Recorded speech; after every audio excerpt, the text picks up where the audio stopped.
Saya bertekad untuk mencapai pemerintah yang bersih.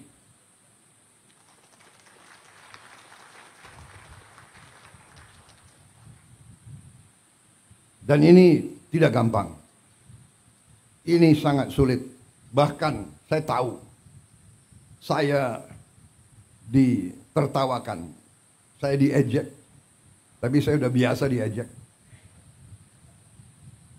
Mana mungkin menghilangkan korupsi di Indonesia? Mana mungkin menghilangkan kemiskinan? Mana mungkin menghilangkan kelaparan? Apa? Mau kasih makan bergizi?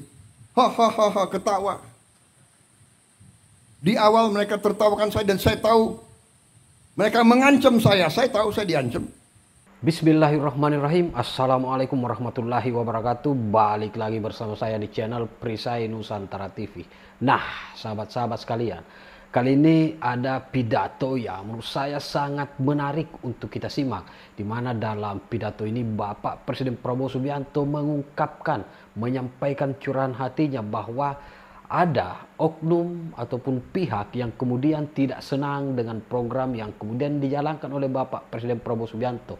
Mulai dari keinginan Bapak Presiden Prabowo Subianto memberantas korupsi di Indonesia terkait program makan bergizi gratis yang diprogramkan oleh Bapak Presiden Prabowo Subianto, semua diejek oleh gerombolan pembenci. Dan bahkan Bapak Presiden Prabowo Subianto dalam pidatonya mengatakan bahwa beliau pernah diancam. Nah, siapa kira-kira yang berani mengancam Bapak Presiden Prabowo Subianto? Untuk mengetahui itu, kita simak video selengkapnya berikut ini. Bismillahirrahmanirrahim. Assalamualaikum warahmatullahi wabarakatuh. Salam sejahtera bagi kita sekalian. Shalom, salve, om swastiastu. Namo Buddhaya, salam kebajikan. Saudara-saudara, bapak-bapak, ibu yang saya hormati,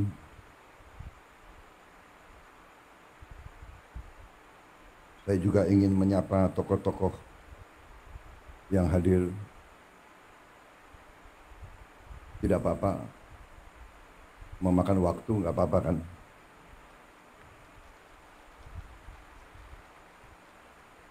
Panitia, Pak, saya dibatasi nggak di sini?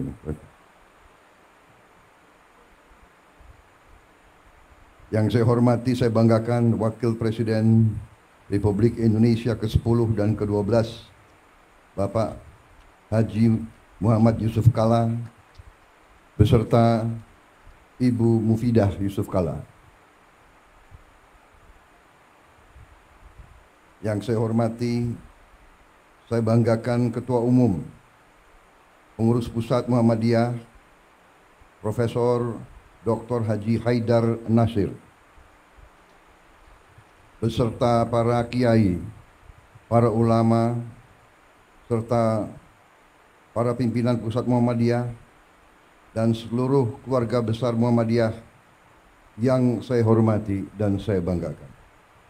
Ketua Umum PP Aisyah, Ibu Salmah Urbaniyah, beserta ibu-ibu pengurus Aisyah yang hadir.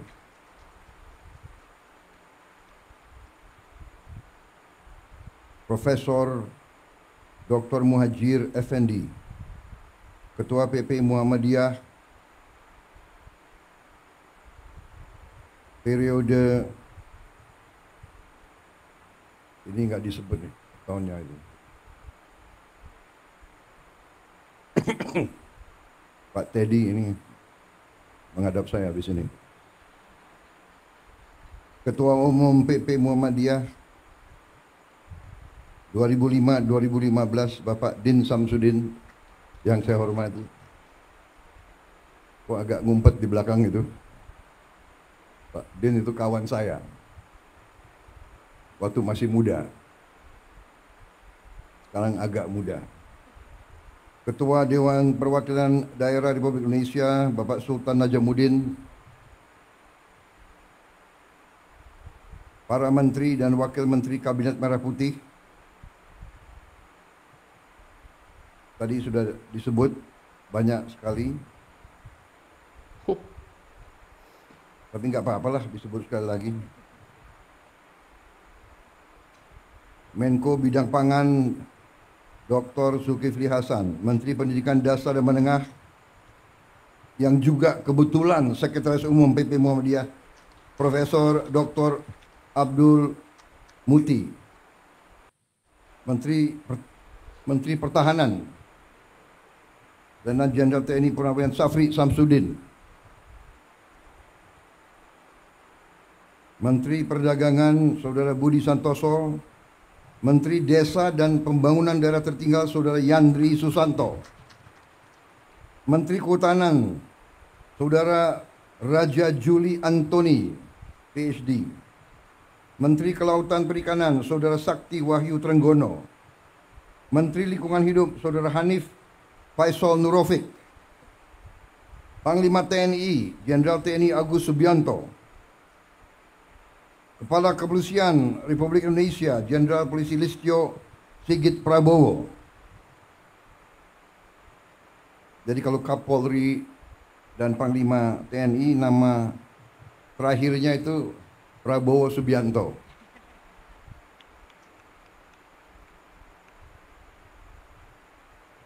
Jangan-jangan nggak diganti-ganti. Jangan-jangan. Kepala Badan Gizi Nasional Profesor Dr. Dadan Hindayana, Sekretaris Kabinet Saudara Teddy Indra Wijaya, Ketua Komisi 7 DPR RI Saudara Saleh Daulay, Pejabat Gubernur NTT Saudara Andriko Noto Susanto, Gubernur terpilih NTT Saudara Melkiades Lakalena, Wakil Gubernur terpilih NTT Saudara Yohanes Asadoma, Wakil Menteri Luar Negeri Saudara Anies Mata, PhD, Wakil Menteri Pendidikan Dasar Menengah Dr. Fajar Riza Ulhak, Wakil Menteri Dikti, Sains dan Teknologi Profesor Dr. Fauzan, mantan Rektor Universitas Muhammadiyah Malang, Wakil Menteri Pelindungan Pekerja Migran Indonesia Saudara Zulfikar Ahmad, Wakil Menteri Perumahan dan Kawasan Pemukiman Saudara Fahri Hamzah, Wakil Menteri Kehutanan Saudara Sulaiman Umar, Wakil Kepala Badan Penyelenggara Haji Saudara Dahnil Anzar,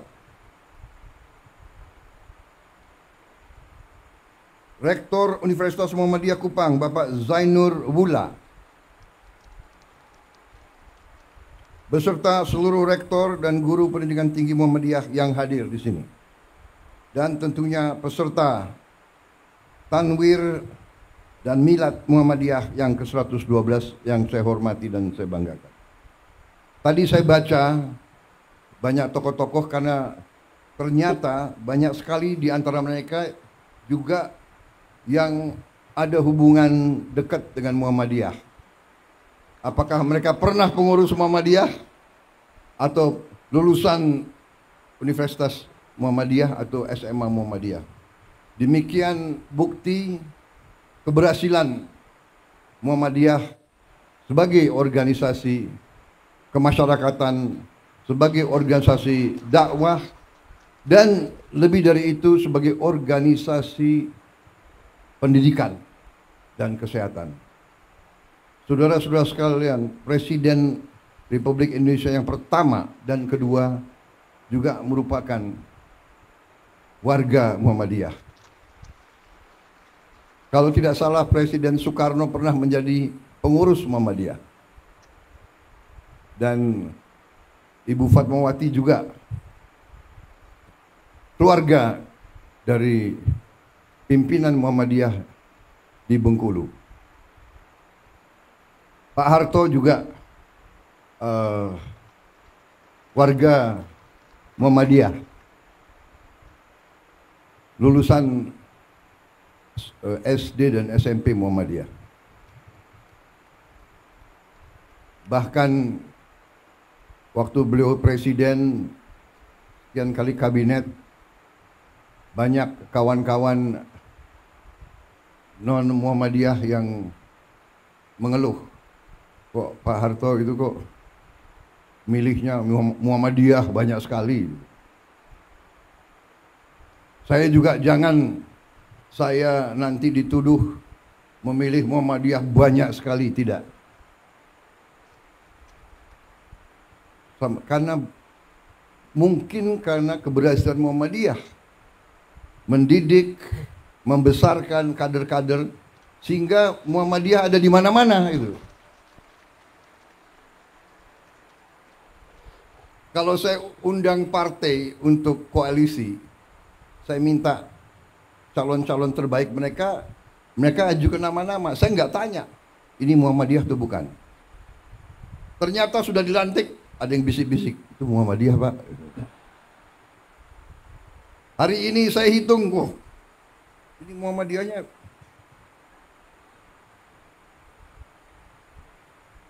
Saya juga baru tahu Budiman Sujatmiko ini alumni SMA Muhammadiyah Yogyakarta. Memang Muhammadiyah ada di mana-mana itu. Ada yang di kiri, ada yang di kanan, ada yang di tengah. Pak Jeffrey Giovanni Muhammadiyah juga rupanya. Sponsor. Jadi ini ketua umum Muhammadiyah kreatif selalu mengundang tokoh dan pejabat, dan diumumkan baru saja groundbreaking rumah sakit. Waduh, ini PR lagi untuk aku. Tapi kita mendukung karena memang pendidikan dan kesehatan adalah kunci kebangkitan suatu bangsa. Jadi memang peran Muhammadiyah saya kira sangat tepat. Muhammadiyah kalau tidak salah hitungan terakhir memiliki 167 perguruan tinggi, 126 rumah sakit, 231 klinik, 5.345 sekolah dan madrasah, 440 pesantren, dan jaringan organisasi yang luas di dalam dan di luar negeri. Dan baru saja kalau tidak salah Muhammadiyah telah membeli suatu gedung di Spanyol, di Cordoba atau di mana? Madrid, di Madrid. Dan sedang dirubah menjadi masjid yang besar. Kalau tidak salah ini luar biasa. Muhammadiyah luar biasa.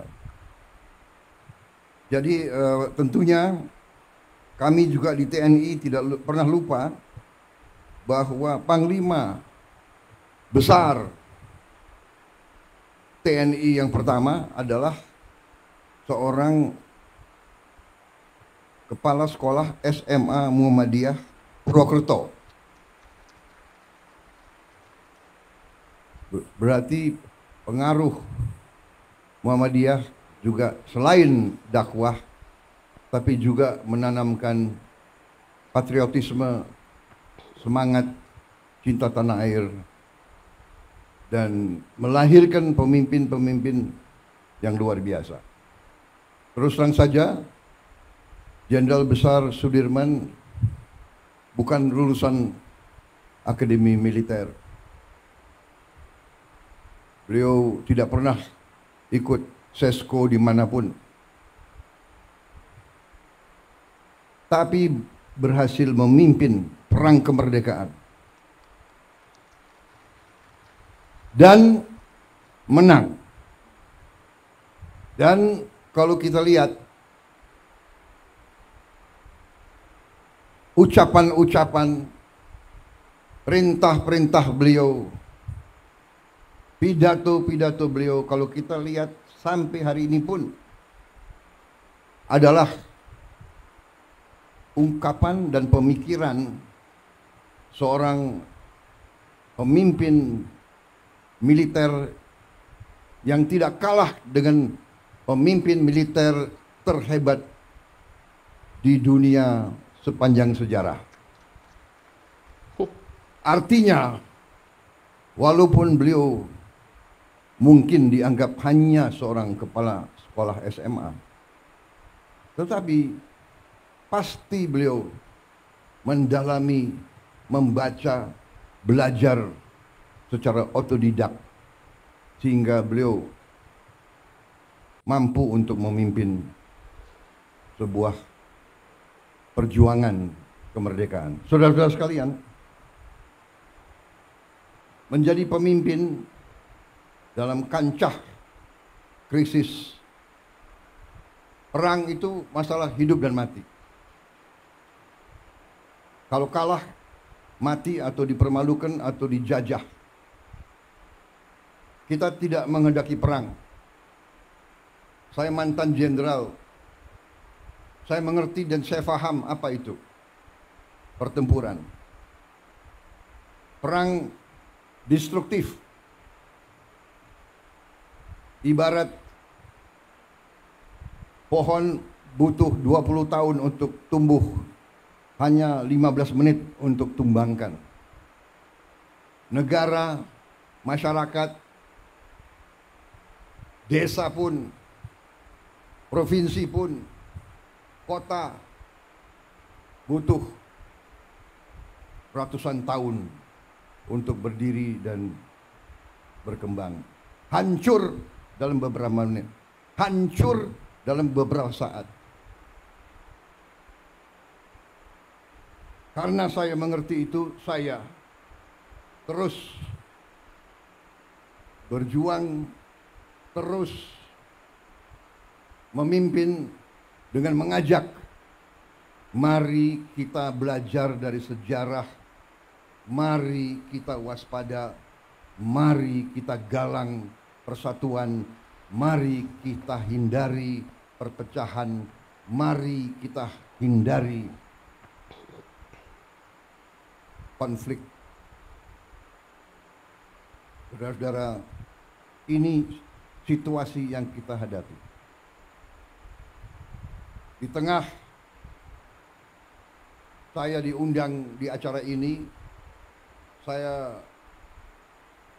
ingin mengatakan bukan pengurus Muhammadiyah yang harus terima kasih saya hadir. Saya yang terima kasih karena saya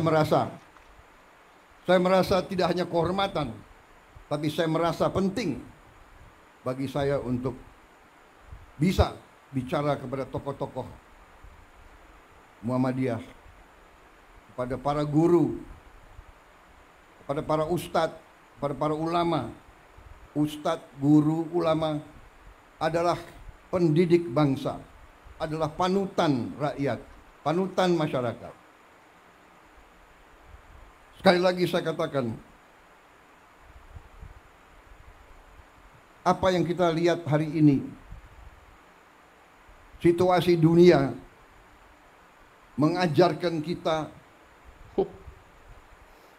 pabrik-pabrik kita tidak dirusak. Saudara-saudara sekalian, mari kita buka televisi, kita buka YouTube, kita lihat apa yang terjadi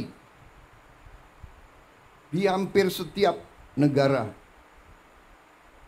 apalagi negara Muslim. Lihat, jangan percaya Prabowo. Lihat apa yang terjadi di Gaza. Lihat, anak-anak tidak berdosa. Angka terakhir diperkirakan 5.000 anak di bawah umur 1 tahun mati terkubur. Ribuan lagi kita tidak tahu.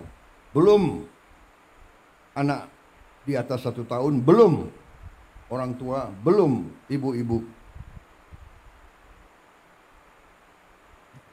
Libanon, jutaan warga Libanon mengungsi, hilang rumah. Tapi Barat, saudara-saudara sekalian, belum Ukraina, ya Ukraina jauh, tapi perang Ukraina mengakibatkan harga pangan naik di seluruh dunia. Ya, Gaza jauh, tapi itu saudara-saudara kita. Apa poin yang saya ingin sampaikan, saudara-saudara? Jangan kita anggap damai itu adalah biasa. Jangan kita anggap kita tidak menghadapi ancaman. Kenapa kita harus waspada? Karena kita kaya. Bukan kita ke negeri Belanda, orang Belanda ke kita, Portugis ke kita, Spanyol ke kita, Prancis ke kita, Inggris ke kita. Dari dulu sampai sekarang.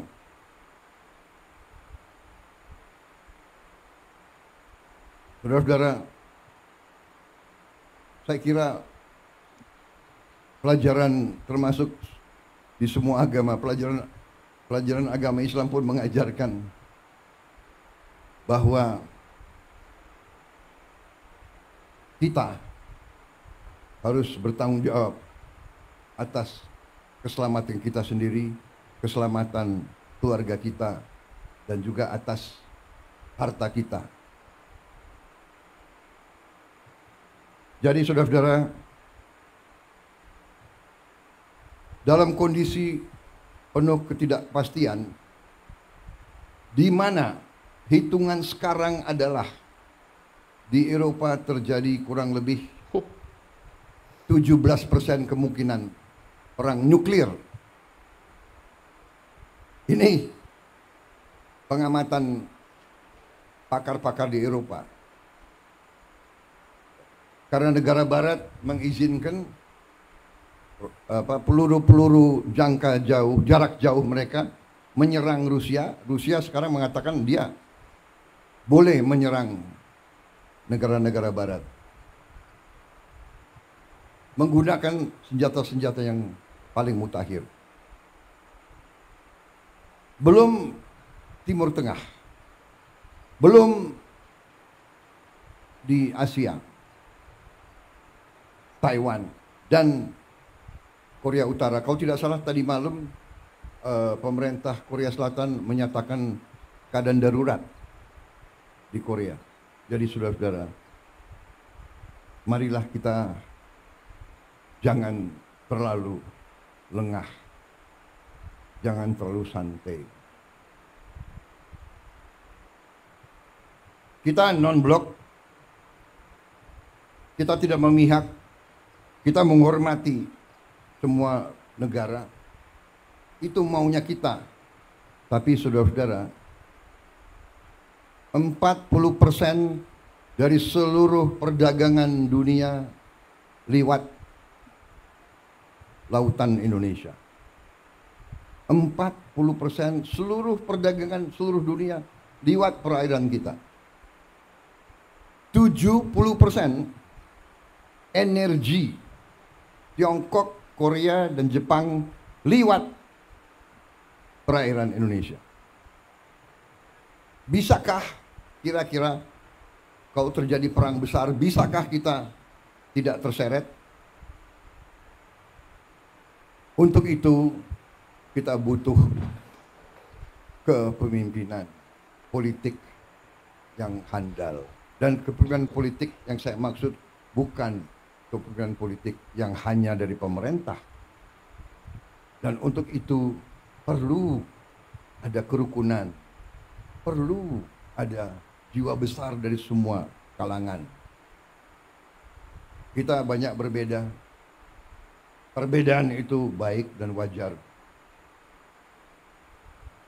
kita berbeda suku, kita berbeda agama, dan untuk itu saya ucapkan hormat saya kepada Muhammadiyah. Saudara buka lembaga-lembaga pendidikan tidak hanya kepada umat Islam, tapi buka untuk semua. Saudara telah memberi contoh dalam toleransi, dalam kehidupan inklusif, dalam kehidupan saling hormat menghormati, dalam kehidupan saling menjaga, saling mendukung. Ini sangat penting. Ini sangat penting. Ada pihak dari semua agama, dari semua ras dan semua suku yang selalu mau mengambil garis yang keras. Fanatisme, fanatisme agama, fanatisme suku, fanatisme ras, fanatisme budaya dan sebagainya. Justru ini yang melahirkan peperangan.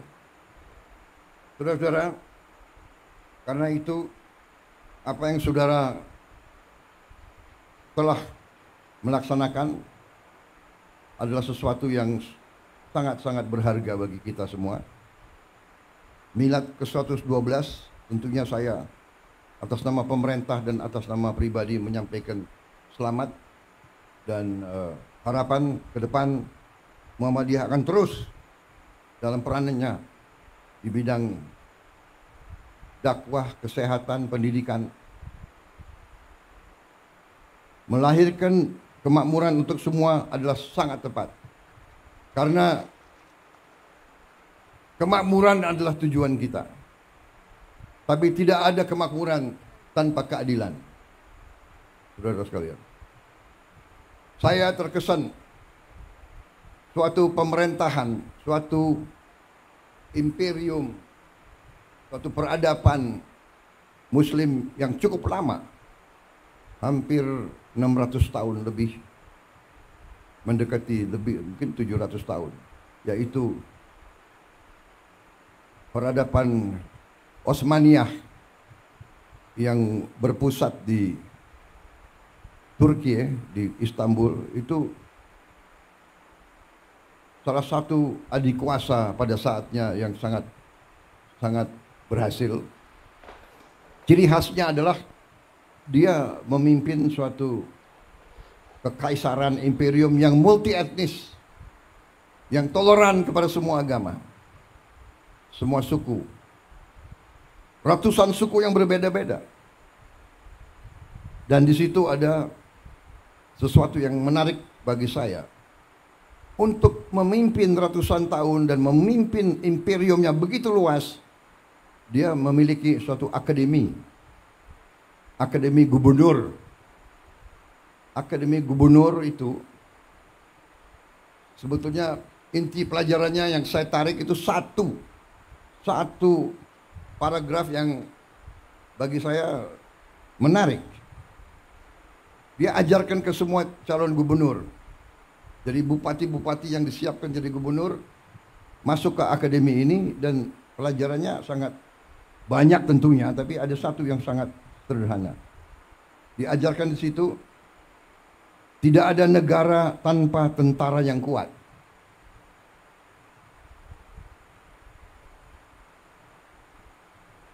Karena ada kecenderungan pelajaran-pelajaran liberal seolah-olah mau dipisahkan antara sipil dan tentara. Mau dipisahkan antara cendekiawan sama, tidak bisa. Pelajaran, tidak ada negara tanpa tentara yang kuat. Tidak ada tentara yang kuat tanpa uang. Tidak ada uang tanpa kemakmuran. Tidak ada kemakmuran tanpa rakyat yang bahagia dan sejahtera.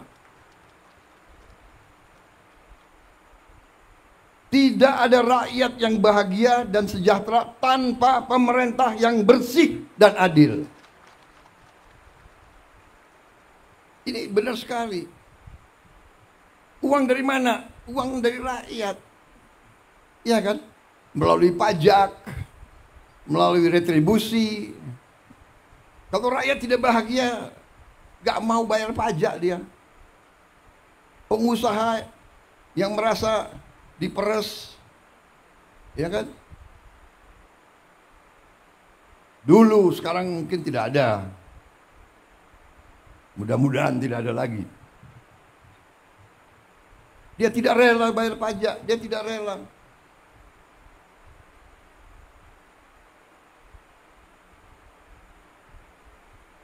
Jadi artinya dari pelajaran itu, kenapa tentara, dan ini tentunya dalam tentara berarti tentara, polisi, pemerintah ini harus kuat dan baik.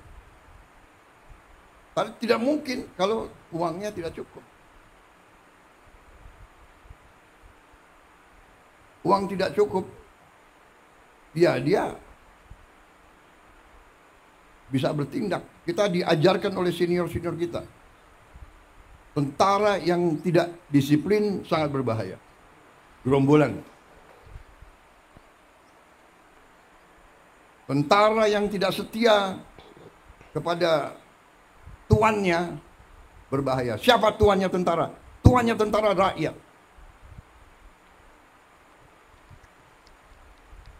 Rakyat yang membayar tentara. Sepatunya, kaos kakinya, bajunya, semua dari rakyat. Kalau rakyat itu tidak bahagia, tidak sejahtera, dan mereka tidak mungkin bahagia dan sejahtera kalau pemerintah itu tidak bersih dan tidak adil. Ini pelajaran saya kira, bukan kita nyontek, kita perlu belajar dari yang baik, yang berhasil. Dan setiap peradaban tentunya ada pasang, ada puncak, ada surut. Surut. Kenapa? Karena dihajar di mana-mana. Dan kalau kita jujur, di ujungnya memang pemerintahan mereka pun juga terjadi korupsi dan sebagainya. Satu hal yang kita belajar dari sejarah, pemerintah yang korup tidak bisa membawa kemakmuran kepada rakyat. Itu pelajaran. Itu pelajaran. Jadi saudara-saudara, marilah kita bersama-sama sesuai dengan tema yang saudara-saudara pilih. Marilah kita berjuang mencari kemakmuran. Supaya kita hilangkan kemiskinan, hilangkan kelaparan, hilangkan stunting. Saudara-saudara, saya telah mempelajari angka-angka mendalam. Sungguh luar biasa kekayaan kita. Sungguh luar biasa. Tapi kita koreksi diri, kita banyak yang terus terang saja kurang piawai, kurang handal untuk menjaga kekayaan kita. Karena itu saya bertekad untuk mencapai pemerintah yang bersih.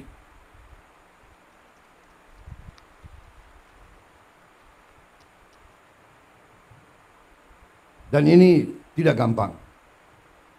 Ini sangat sulit. Bahkan saya tahu, saya ditertawakan, saya diejek. Tapi saya sudah biasa diejek.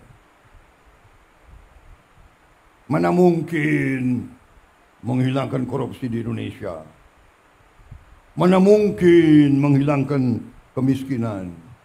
Mana mungkin menghilangkan kelaparan? Apa? Mau kasih makan bergizi? Hahaha, ketawa. Di awal mereka tertawakan saya dan saya tahu mereka mengancam saya. Saya tahu saya diancam. Nanti harga saham, harga indeks saham akan turun. Di hari-hari pertama saya luncurkan gagasan makan bergizi, sudah muncul. Saya mengerti. Saya ini cukup lama jadi orang Indonesia. Saya mengerti. Saya mengerti. Ada ancaman terbuka, ada ancaman halus. Ada senjata yang terbuka, senapan, meriam, ya itu. Tapi sebelumnya ada senjata-senjata lain. Senjata psikologis, adu domba, fitnah, hoax. Ada ancaman terhadap ekonomi. Saudara-saudara, Pak, karena gagasan makan bergizi, harga saham indeks turun. Saya jawab ke mereka itu, saya kasih tahu ya, biar saya nggak punya saham, saya bilang. Dan rakyat di desa-desa tidak punya saham. Benar.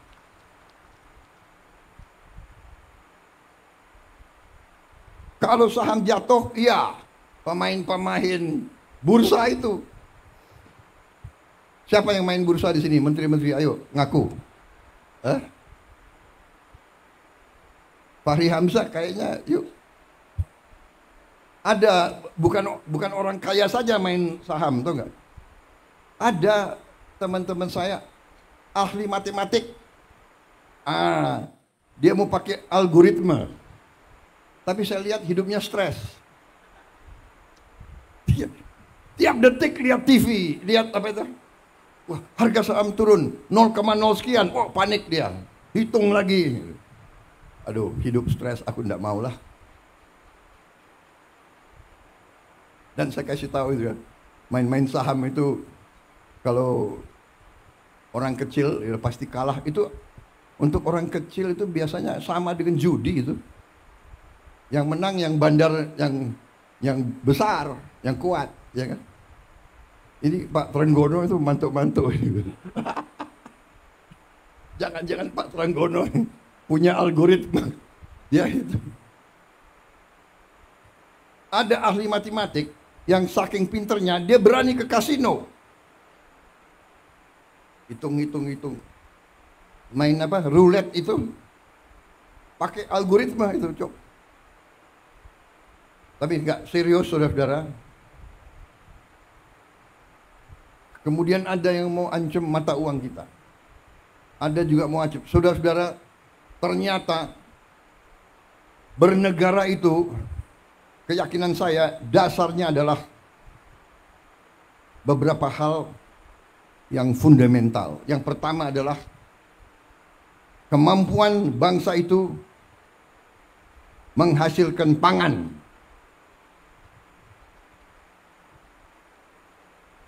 Karena itu kita hormati apa yang dilakukan oleh pemerintah sebelum saya.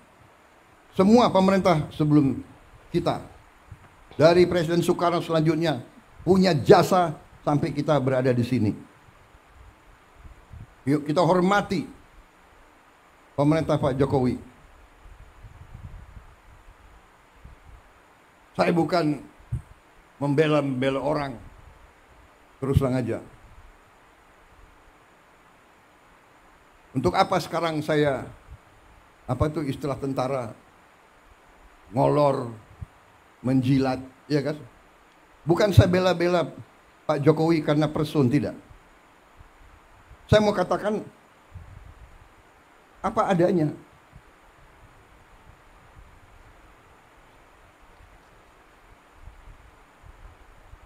Kalau ada kekurangan, kita semua ada kekurangan.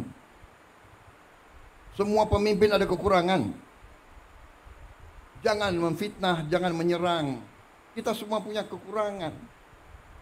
Mau buka-bukaan, yang gak enak. Kita diajarkan nenek moyang kita, orang tua kita, mikul dhuwur mendem jero. Orang tua hormati yang baik. Kita sebagai yang muda berani juga ngoreksi. Tapi ngoreksinya dengan cara yang baik, yang sopan. Saya kira itu ajaran ustadz-ustadz saya. Saya bukan orang yang terlalu baik. Agama saya akui di depan Muhammadiyah. Aku akui. Tapi saya ingat ajaran ustadz-ustadz saya. Tidak boleh dendam, tidak boleh maki-maki, ya kan? Tidak boleh sakit hati, tidak boleh benci. Tuhan aja memaafkan kok. Manusia meneruskan permusuhan. Saya ini dikalahkan oleh Pak Jokowi. Dan menteri-menteri saya banyak yang ikut mengalahkan saya. Benar ya? Ayo ngaku tuh, ngaku. Siapa bendaharanya Pak Jokowi? Itu Trenggono itu. Ayo ngaku ini. Ini banyak ini menteri-menteri saya itu. Tapi sudah ini kan perbedaan itu biasa, persaingan itu biasa sudah. Tapi sesudah itu, ayo kerjasama, ayo. Nyatanya saya tahu ini, dalangnya Trenggono ini. Tapi jadi wakil saya di Kementerian Pertahanan. Akhirnya saya dibilang, oh Prabowo pakai banyak orangnya Jokowi. Tidak, bukan orangnya Jokowi. Saya pakai orang merah putih. Saya pakai anak Indonesia. Iya kan?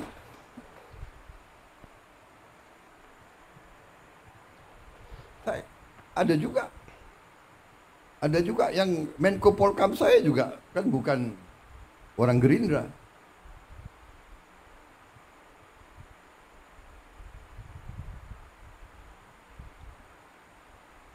Dia memang non partai. Tapi saya ambil satu. Yang saya ambil, saya yakin di dalam hatinya semua itu cinta merah putih, cinta tanah air. Jadi tidak ada masalah. Di pilkada ada yang menang, ada yang kalah, sudah, ya kan?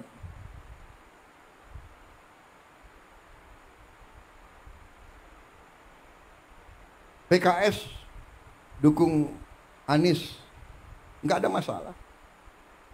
Gerindra wakilnya PKS di Sumatera Barat, iya kan? Tidak ada masalah. Banyak saya Gerindra wakilnya PDIP di Jawa Tengah, di mana? Sudah, nggak ada masalah. Jangan kita perbedaan pendapat, bagi saya harus kita sikapi dengan kearifan. Dan kalau ada kesalahan, kita koreksi. Kita perbaiki. Saudara-saudara, saya percaya dan yakin, saya optimis, tapi kita harus waspada. Karena kita sangat kaya. Kita menguasai mineral-mineral yang sangat strategis yang dibutuhkan oleh banyak negara. Karena itu, beberapa rencana kita hilirisasi tidak berkenan di banyak negara. Tapi kita tidak ada pilihan. Masa ratusan tahun kita harus jual kekayaan kita sebagai bahan mentah? Kita tidak mau. Kita mau karunia Tuhan itu boleh dibeli dengan harga yang benar, supaya kita punya nilai tambah bisa dipakai untuk mensejahterakan rakyat kita. Jadi kita harus siap menghadapi. Mungkin ada yang mau dikte kita, harus ini, harus itu. Kamu tidak boleh dekat sama dia, kamu dekat sama saya. Kita dekat sama semua. Saudara-saudara, saya kira itu inti yang ingin saya sampaikan. Terima kasih Pak Haidar membaca buku saya. Karena di Indonesia banyak buku ditaruh di pajangan aja itu. Terima kasih, tapi itu saya kira adalah hal-hal yang mendasar. Dan sebagai kesimpulan, ternyata setelah saya keliling ke luar negeri, hadir KTT APEC, hadir KTT G20, tema di G20, tema di APEC, terutama di G20, temanya apa? Tema utamanya apa? Hilangkan kemiskinan, hilangkan kelaparan. Fight hunger and fight poverty. Itu tema dunia sekarang. Kemudian ke arah menjaga lingkungan hidup kita.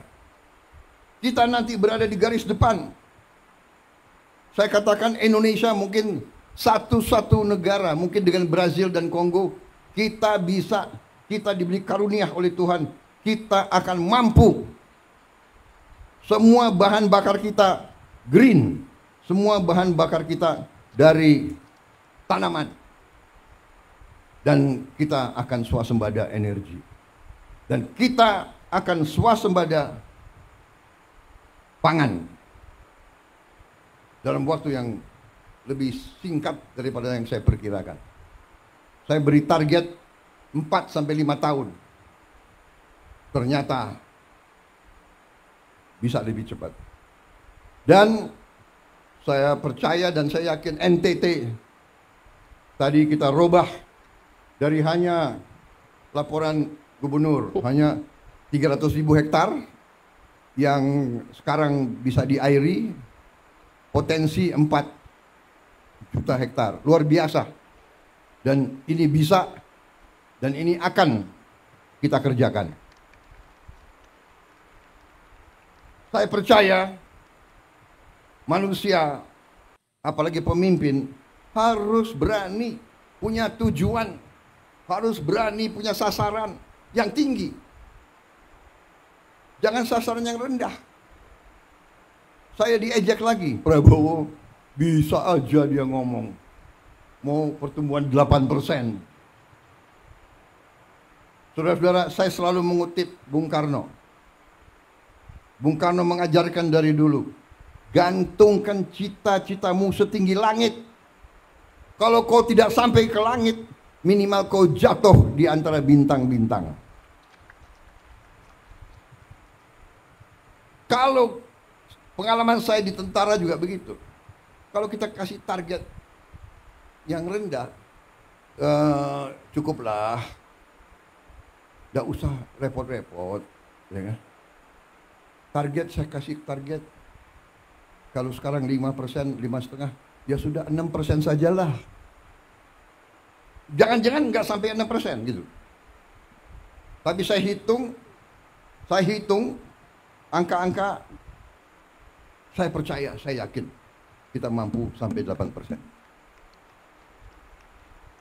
Kebocoran-kebocoran kita, kalau kita hemat, kalau pemerintah itu ketat, bersih, efisien, saya yakin bisa.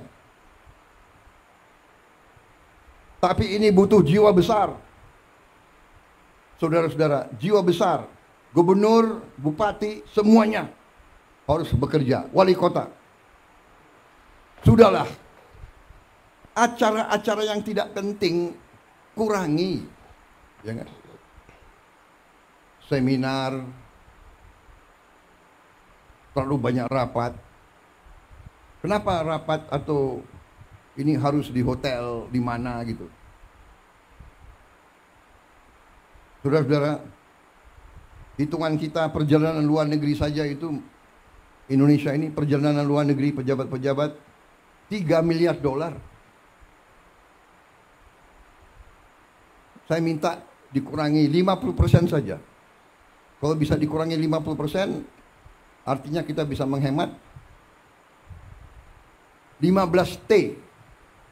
15T itu berapa bendungan, berapa irigasi, berapa SD bisa kita perbaiki, berapa anak sekolah bisa kita kasih makan. Tolonglah ya para menteri, puasa dulu. Puasanya 5 tahun. Kalau 5 tahun kita hemat $1,5 miliar dari perjalanan saja. Saudara-saudara, tapi bayangkan itu, apa yang kita bisa. Saya tapi sudah perintahkan Menteri Keuangan, Wakil Menteri Keuangan, teliti. Semua program diteliti, ternyata cukup besar penghematan. Cukup besar. Tapi saya tidak umumkan di sini supaya kita tidak cepat puas. Jadi saya mohon juga pada gubernur terpilih, bupati terpilih, ya, ketat, efisien, kurangi yang bersifat tidak kritis. Kritis untuk kepentingan rakyat. Kritis kepentingan langsung. Nggak usah terlalu banyak seminar. Kita sudah tahu kesulitan rakyat. Iya kan? Sudah tahu. Bapak, masalah Indonesia ini adalah ini. Sudah tahu. Kita ini tidak punya satu data. Datanya banyak. Saya tahu. Banyak peraturan undang-undang bertabrakan. Saya tahu. Solusinya bagaimana? Ya. Menteri Perumahan Rakyat. Di sini diwakili wakil menteri, ya kan? Rakyat miskin, rakyat muda yang masih muda butuh rumah yang terjangkau. Gak usah diseminarkan berapa jumlah rumah, tipe berapa. Dia butuh segera. Kalau sudah berdiri minimal 3 juta rumah, Fahri Hamzah boleh senyum-senyum. Sekarang jangan senyum dulu kau.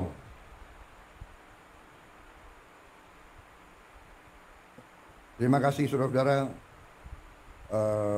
Sekali lagi selamat. Terima kasih semua tokoh Muhammadiyah. Mari kita bersama-sama dengan semua komponen lain, semua organisasi lain. Banyak perbedaan, tapi carilah titik-titik persamaan untuk bangsa dan negara. Terima kasih.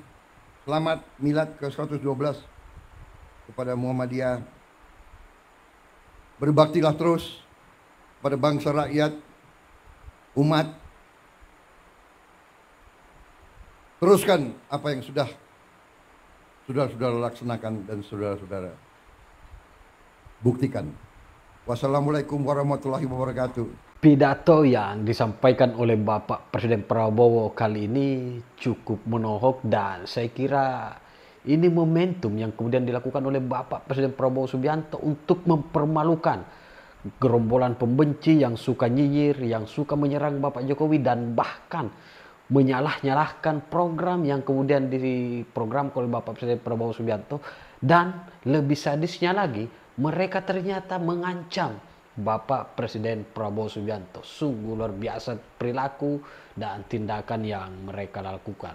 Nah, bagaimana respon sahabat-sahabat sekalian? Tinggalkan di kolom komentar. Terima kasih. Wallahul muwaffiq ila aqwamit thoriq. Wassalamualaikum warahmatullahi wabarakatuh. Salam NKRI.